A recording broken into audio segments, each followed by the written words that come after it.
दशरथ का पुत्र राम अगर अयोध्या रहता तो केवल राम बन के रह जाता। जंगल जंगल जाकर लौटा तो मर्यादा पुरुषोत्तम भगवान राम थे।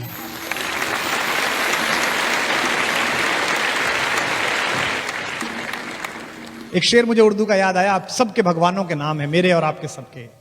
पयंबरों से जमीनें वफा नहीं करती, पयंबरों से जमीनें वफा नहीं करती, हम ऐसे कौन खुदा थे जो अपने घर रहते। अयोध्या छोड़ी राम ने तो अपनी आनुवंशिक पोजिशनिंग छोड़ी। मैं अध्यात्म रामायण पढ़ रहा था तो उसमें बड़ा अच्छा उल्लेख था कि राम जंगल जाएं या ना जाएं, विश्वामित्र इस पे चर्चा कर रहे हैं वशिष्ठ से, तो राम वहां आ गए। तो पिता ने कहा कि तुम यहां मत बैठो, तुम्हारा ये निर्णय नहीं है, राजा का निर्णय मैं और गुरुजी कर लेंगे। राम ने कहा आपका निर्णय है, लेकिन चूंकि मेरे बारे में निर्णय इसलिए मेरा बैठना जरूरी है, मैं जाऊंगा। उनसे कहा अच्छा जाना ही है तो सेना साथ ले जाओ। तो उन्होंने कहा कि जंगल के लोगों की रक्षा अगर सेना से ही होनी थी और सेना ही ठीक थी तो मेरे जाने से क्या था। पिता ने कहा अंगरक्षक साथ ले जाओ। तो उन्होंने कहा कि अगर मुझे अपने अंगों की रक्षा करने की चिंता करनी पड़ी तो जिन्हें दूसरों को बचाने जा रहा हूं, दूसरों को रक्षा करने जाऊंगा, उन्हें क्या करके आऊंगा, उनसे क्या कह के आऊंगा। तो रास्ते में विश्वामित्र उनसे बात करते जाते हैं। विश्वामित्र कहते हैं लड़ोगे कैसे। तो उन्होंने कहा कौन लोग हैं, कैसे लोग हैं। तो विश्वामित्र ने कहा कि वो तो जंगली लोग हैं। तो बोले उनसे उनके साथ ही लड़ेंगे। बोले उन्हें कुछ नहीं आता है। तो विश्वामित्र ने कहा उन्हें कुछ तो आता होगा, क्या काम करते हैं। तो विश्वामित्र ने कहा उनमें से कुछ लोग तो लकड़ी का काम करते हैं, बांस का काम करते हैं। राम ने कहा हो गया काम, उनसे बांस के तीर बनवाएंगे, उनसे धनुष बनवाएंगे, हमारी आर्टिलरी तैयार हो रही है। और क्या करते हैं, बोले लोहार है, लोहे का काम करते हैं, भील हैं, बहुत अच्छे, उनसे भाला बनवाएंगे, तलवार बनवाएंगे, ढाल बनवाएंगे, आधा काम तैयार हो रहा है। बोले और क्या है, बोले वो पशु पक्षी बांधने का काम करते हैं। बोले उनसे घोड़ों की ट्रेनिंग कराएंगे। तो बोले वो तो अपने काम करेंगे, तुम्हारी सेना में क्यों रहेंगे। उन्होंने कहा सेना में नहीं ले जा रहा, उनको सेल्फ डिफेंस सिखा रहा हूं, आत्मरक्षा सिखा रहा हूं। इस पूरे देश को आताताई सोच के खिलाफ खड़ा करने वाले पहले कमांडर का नाम मर्यादा पुरुषोत्तम राम है, जिसने तैयार किया उसे। मित्र के साथ हो, भाई के साथ हो, अपनी पत्नी के साथ हो, पुत्र के साथ हो, आइडियल लाइफ स्ट्रक्चर कैसा खड़ा होना चाहिए वो राम का है। सबसे पहले अपने पिता के साथ, अपने भाइयों के साथ जो उनका व्यवहार है। आप में से कितने लोग जानते हैं, कितनों ने मानस वहां से पढ़ी है कि जब उनका राज्याभिषेक होना था तो उनकी एक ही शिकायत थी कैकेयी से।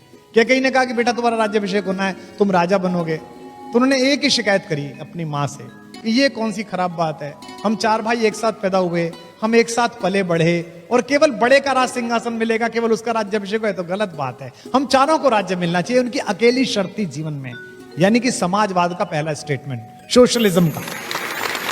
दूसरा मित्र के नाते वो कहते हैं कि जे न मित्र दुख होए दुखारी, तिनहि बिलोकत पातक भारी। अगर मेरे रहते मित्र दुखी है, चाहे वो सुग्रीव हो, चाहे विभीषण हो, चाहे केवट हो, उसके साथ देते समय जो उनकी विनम्रता है, जो संपत्ति शिव रावणी दीन दिए 10 मात। आपको पता है कि रावण को 10 सिर चढ़ाने पर, मैं ये नहीं मानता कि रावण के 10 सिर थे, हो सकता है कुछ लोग मानते हो। मुझे भी लोग कहते हैं कि साहब एक टाइम में 3 बुद्धि कैसे चलती हैं, चुटकुला भी याद आ जाता है, संस्मरण भी याद आ जाता है, कविता भी याद आ जाती है, यानी कि 3 तो अपने भी हो गए।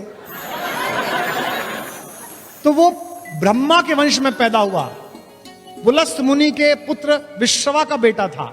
उसकी इंटेलिजेंसिया का जो क्वोशंट था वो 10 मस्तिष्क के बराबर था। वो इतना स्मार्ट और इतना ज्यादा इंटेलिजेंट था कि उसके पास 10 दिमागों के बराबर दिमाग था। तो कहानी चल गई कि भाई 10 सिर हैं उसके। ये सिर्फ मुहावरे हैं जिनको कालांतर में हमारी धार्मिक परंपरा ने सत्य सिद्ध कर दिया।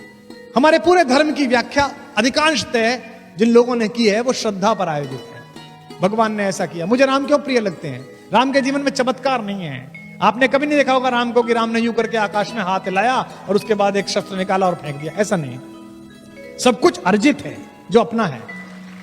सबसे पहले जब जंगल में मिलने के लिए सारे लोग गए वनवास के समय, तो सबसे पहले प्रथम राम भेटी कैकेयी, सरल स्वभाव भगत मति गई। तीनों मां आकर खड़ी हुई, कौशल्या आकर खड़ी हुई, कैकेयी आकर खड़ी हुई, सुमित्रा आकर खड़ी हुई। राम उठे, राम को पता चला मां आई हैं, गुरु जी आए हैं। सोच के देखिए आप, राम क्या ऐसे हैं कि ये सीनियोरिटी नहीं जानेंगे, हायरार्की नहीं जानते वो, कि पहले अपनी मां के पैर छूं, फिर सुमित्रा के छूं, फिर कैकेयी के छूं। सबसे छोटी है वो तो, लेकिन उनको पता है कि इनके मन में दुख है, इनके मन में गिल्ट है, इसलिए अगर मैं सबसे पहले पैर छू लूंगा तो ये मानद हो जाएंगे, इनको मान्यता मिल जाएगी।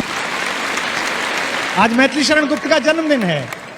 उन्होंने इस प्रसंग को कहा है कि तदनंतर बैठी सभा उठज के आगे, तदनंतर बैठी सभा उठज के आगे। रात को सब बैठ गए, चांदनी रात है, सब बैठे हुए हैं, बात कर रहे हैं। अब राम को मनाने के लिए लोग आए। तदनंतर बैठी सभा उठज के आगे, नीले वितान के तले दीप बहु जागे। टकटकी लगाए नयन सुरों के थे वे, परिणाम उत्सुक उन भयातुरों के थे वे। उत्फुल्ल करौंदी कुंज वायु बह बह कर, करती थी सबको पुलक पूर्ण मह मह कर। वह चंद्रलोक था कहाँ चांदनी वैसी, प्रभु बोले गिरा गंभीर गूढ़ निधि जैसी। अब भगवान बोले, सामने भरत बैठा है, उससे बोले, हे भरत भद्र अब कहो अभीप्सित अपना। भाई भरत अब बताओ क्या चाहते हो। अब सोचिए जिसके ऊपर इतना आरोप लग रहा है उससे कह रहे हैं क्या चाहते हो। हे भरत भद्र अब कहो अभीप्सित अपना, सब सजग हो गए भंग हुआ जो सपना। भरत ने क्या कहा, हे आर्य रहा क्या भरत अभीप्सित अब भी मुझे कुछ चाहिए। मिल गया अकंटक राज्य उसे जब तब भी, पाया तुमने तरुतले अरण्य बसेरा। तुम जंगल में बैठे हो, भाभी के पैर में कांटे हैं, तुमको खाने को नहीं मिल रहा, मैं महल में बैठा हूं, इसी के दिन के लिए तो आया हूं। इसीलिए